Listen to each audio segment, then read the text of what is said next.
Hello અને નમસ્તે મિત્રો, હું છું ગાયત્રી અને ગાયત્રી સ્પીક્સમાં આપનું સ્વાગત છે. યુએસ પ્રેસિડેન્ટ ડોનાલ્ડ ટ્રમ્પ દ્વારા અમેરિકન ઇલેક્શન્સમાં ફોટો આઈડી ફરજિયાત કરવા માટે ભારતના વોટિંગ સિસ્ટમનું ઉદાહરણ આપવા અને સેવ અમેરિકા એક્ટ પર ભાર મૂકવાથી લઈને પેન સ્ટેટ યુનિવર્સિટીના બે પ્રખ્યાત ફ્રેટર્નિટીઝમાં ચાલી રહેલા એક વિશાળ કોકેન ટ્રાફિકિંગ નેટવર્ક સુધી આ બંને સમાચાર અને એના પાછળની તમામ વિગતો આપને જણાવીશું. અહીં જ શરૂઆત કરીએ આજના પહેલા મોટા અપડેટથી. યુએસ ડોમેસ્ટિક પોલિટિક્સ અને વોટિંગ રાઇટ્સના ક્ષેત્રમાંથી એક ખૂબ જ મોટું નિવેદન સામે આવ્યું છે. પ્રેસિડેન્ટ ડોનાલ્ડ ટ્રમ્પે ફેડરલ ઇલેક્શનમાં ફરજિયાત ફોટો વોટર આઈડી જરૂરિયાતો અને નાગરિકતાના કડક પુરાવા લાવવા માટે ફરી એકવાર સેવ અમેરિકા એક્ટને તાત્કાલિક પાસ કરવાની માંગ કરી છે. પોતાના આ દલીલને મજબૂત કરવા માટે ટ્રમ્પે દુનિયાની સૌથી મોટી લોકશાહી એટલે કે ભારતના ઇલેક્શન સિસ્ટમનો હવાલો આપ્યો. ટ્રમ્પે જણાવ્યું કે તેમના એડમિનિસ્ટ્રેશન સાથે વાત કરતા ભારતના ચીફ ઇલેક્શન કમિશનર જ્ઞાનેશ કુમારે એ સવાલ પૂછ્યો હતો કે યુનાઇટેડ સ્ટેટ્સમાં દેશવ્યાપી ફરજિયાત ફોટો આઈડી વગર ઇલેક્શન્સ આખરે કેવી રીતે યોજાઈ રહ્યા છે.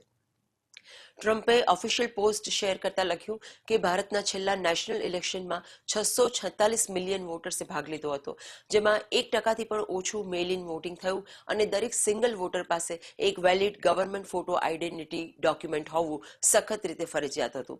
ટ્રમ્પે અમેરિકન કોંગ્રેસને અપીલ કરી કે જો આટલી વિશાળ વસ્તી ધરાવતો દેશ 100% ફોટો આઈડી વેરિફિકેશન લાગુ કરી શકે છે તો અમેરિકાએ પણ તાત્કાલિક સેવ અમેરિકા એક્ટ પાસ કરવો જોઈએ.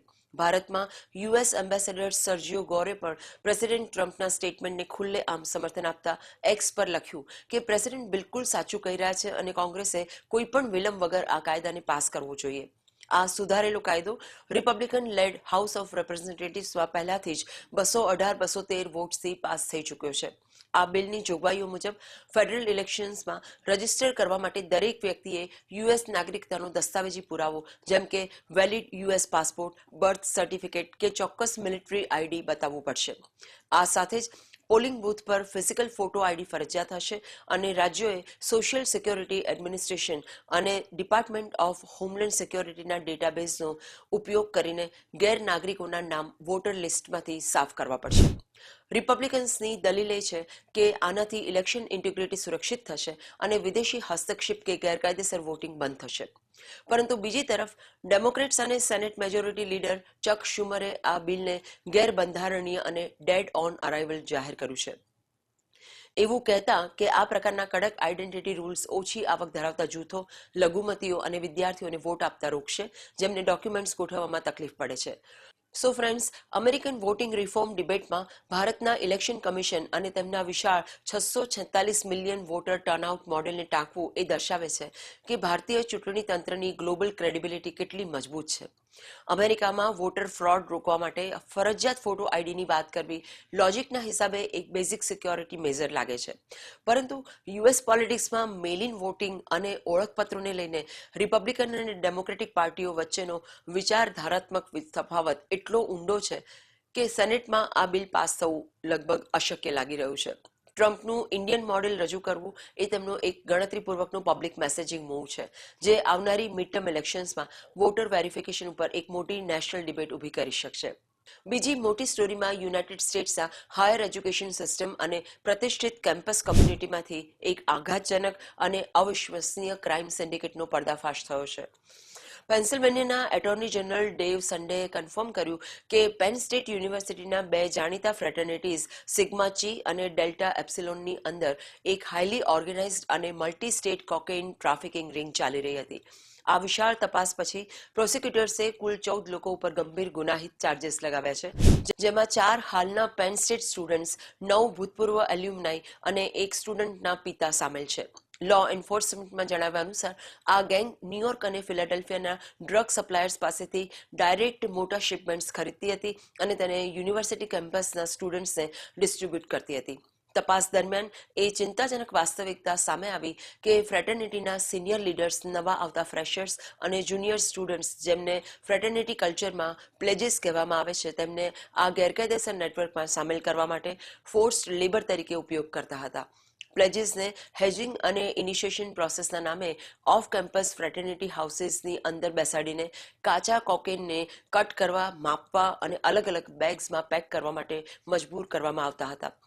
આ સિન્ડિકેટના ટોપ ઓપરેટર્સમાં સિગ્મા ચીનો સિનિયર મેમ્બર જેકરી એબેટિયોલો અને ડેલ્ટા એપ્સિલોનનો થોમસ રોબિન્સન હતા. એબેટિયોલો 2023થી 2024 વચ્ચે સતત ન્યૂયોર્ક ટ્રાવેલ કરીને જથ્થાબંધ કોકેન ખરીદતો હતો અને ફેબ્રુઆરી 2026 સુધી સક્રિય રીતે ડિસ્ટ્રીબ્યુશન ચલાવી રહ્યો હતો. જ્યારે પોલીસ તપાસ શરૂ થઈ ત્યારે એબેટિયોલોએ સાક્ષીઓને ધમકાવીને ચૂપ રહેવાની ચેતવણી પણ આપી હતી. આ સિન્ડિકેટના 4 મુખ્ય લીડર્સ એબેટિયોલો, થોમસ રોબિન્સન, મોહમ્મદ હોરાઇબી અને લાર્સ જીપેટ પર ભ્રષ્ટ સંસ્થાઓ, ગુનાહિત કાવતરું અને ગેરકાયદેસર પ્રવૃત્તિની કમાણીમાં વ્યવહાર કરવા જેવા ગંભીર ફેલોની ચાર્જીસ મૂકવામાં આવ્યા છે. મનાસેટના રોબર્ટ જાનોલા પર ફેલોની કાવતરું અને કમ્યુનિકેશન્સ ફેસિલિટીનો દુરુપયોગ કરવાનો કેસ નોંધાયો છે, જ્યારે 8 અન્ય સભ્યો પર મિસડિમિનર ચાર્જીસ લાગ્યા છે. કેસમાં બીજો એક ડ્રામેટિક ટ્વિસ્ટ ત્યારે આવ્યો જ્યારે થોમસ રોબિન્સનના પિતા પોલ રોબિન્સન પર પણ ક્રિમિનલ ચાર્જીસ લાગ્યા, કારણ કે તેમણે પુત્રને બચાવવા માટે તપાસમાં અડચણ ઊભી કરી અને ડ્રગ્સ તથા કેશથી ભરેલી સેફ સંતાડવાનો પ્રયાસ કર્યો. પેન સ્ટેટ યુનિવર્સિટીએ ડેલ્ટા એપ્સિલોન ચેપ્ટરને તાત્કાલિક સસ્પેન્ડ કરી દીધું છે અને સ્પષ્ટ કર્યું છે કે સિગ્મા ચી પહેલાથી જ અનરેકોગ્નાઇઝડ હતું અને કેમ્પસ ઓથોરિટીની બહાર ઓપરેટ કરી રહ્યું હતું. યુનિવર્સિટી વાઇસ પ્રેસિડેન્ટ એન્ડ્રિયા ડાઉહાઉરે આ ગેરકાયદે ડ્રગ રિંગ અને હેઝિંગ પ્રેક્ટિસ પર સખત નિંદા જાહેર કરી છે.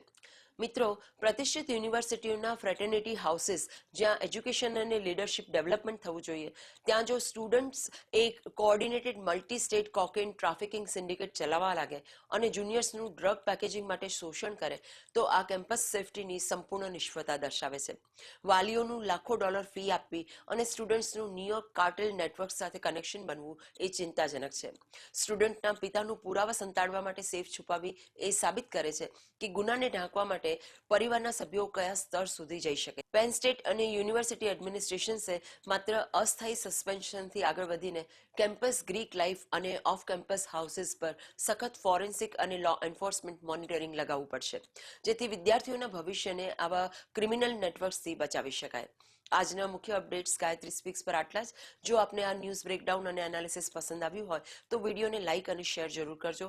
ચેનલ પર આપ નવા હો તો સબસ્ક્રાઇબ કરીને બેલ આઇકોન દબાવી દો, જેથી કોઈ પણ ડેઇલી અપડેટ મિસ ન થાય. આ બંને સ્ટોરીઝ પર આપનું શું રિએક્શન છે મને કમેન્ટ બોક્સમાં જરૂરથી જણાવજો. This is Gayatri signing of. મળીશું નેક્સ્ટ એપિસોડમાં. ત્યાં સુધી નમસ્તે.